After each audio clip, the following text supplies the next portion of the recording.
Hi, എല്ലാവർക്കും നമസ്കാരം. ഞാൻ പ്രാക്ടീഷണർ സുഹ്റാനൂർ. പ്രിയപ്പെട്ടവരെ, ഇന്ന് മലയാളി സമൂഹം ഏറ്റവും അധികം ദുരിതം അനുഭവിക്കുന്നത് ജീവിതശൈലി രോഗങ്ങളെ കൊണ്ടാണ്. അതെ, ജീവിതശൈലി രോഗങ്ങൾ ഇന്ന് ഓമനപ്പേരിട്ട് വിളിക്കുന്ന ഷുഗർ, പ്രഷർ, കൊളസ്ട്രോൾ തുടങ്ങിയ രോഗങ്ങളെ കൊണ്ട് പൊറുതിമുട്ടിരിക്കുകയാണ് ജനം.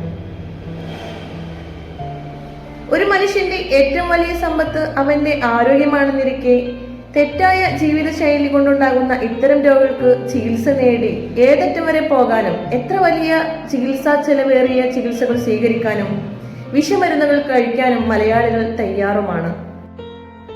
വർദ്ധിച്ചു വരുന്ന മൾട്ടി സ്പെഷ്യാലിറ്റി ഹോസ്പിറ്റലുകളും ഹൈടെക് ലാബുകളും ദിനംപ്രതി മാറി വരുന്ന പുതിയ രോഗങ്ങളും അതിനായി കണ്ടെത്തുന്ന വാക്സിനേഷനുകളും കൂടുതൽ രോഗികളെയും സൃഷ്ടിക്കുന്നു എന്നുള്ളതാണ് വാസ്തവം.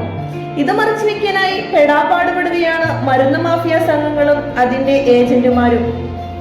ഒരു തരത്തിലുമുള്ള ആരോഗ്യ പ്രശ്നങ്ങളും ഇല്ലെങ്കിൽ പോലും തെറ്റായ ജീവിതശൈലി കൊണ്ടുണ്ടാകുന്ന അത് തിരുത്തിയാൽ മാറാവുന്ന വളരെ നിസ്സാരമായ പ്രശ്നങ്ങൾക്കാണ് ലാബ് ടെസ്റ്റ് നടത്തി അതിലെ അക്കങ്ങൾ നോർമലാക്കുന്നതിന് വേണ്ടി വീര്യം കൂടിയ രാസമരുന്നുകൾ കഴിച്ച് ആന്തരിക അവയവങ്ങളെ നശിപ്പിച്ചുകൊണ്ടിരിക്കുന്നത്. അക്ഷരാഭ്യാസമുള്ള സാക്ഷരതയിൽ മുൻനിരയിലുള്ള നമ്മുടെ കൊച്ചു കേരളത്തിലെ പൊതുസമൂഹം ഈ വിഷമരുന്നിന്റെ സൈഡ് എഫക്റ്റിനെ കുറിച്ച് ബോധവാന്മാരല്ലാതെ മെഡിക്കൽ ഷോപ്പിന് മുന്നിൽ ക്യൂവിലാണ്. ജീവിതശൈലി രോഗത്തിന് രാസമരുന്നുകൾ കഴിച്ച് രോഗം മാറിയ ആളുകളെ നിങ്ങൾ കണ്ടിട്ടുണ്ടോ? ആദ്യകാലങ്ങളിൽ ഈ മരുന്നുകൾ ശരീരം പ്രതികരിക്കുമെങ്കിലും പിന്നീട് ഈ മരുന്നുകൾക്ക് ശരീരം പ്രതികരിക്കാതെയാകും.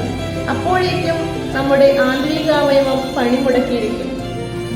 തെറ്റായ ജീവിതശൈലി രോഗങ്ങൾ മാറുന്നതിന് ഈ ശീലങ്ങൾ തിരുത്തുക എന്നുള്ളതാണ് മരുന്ന്.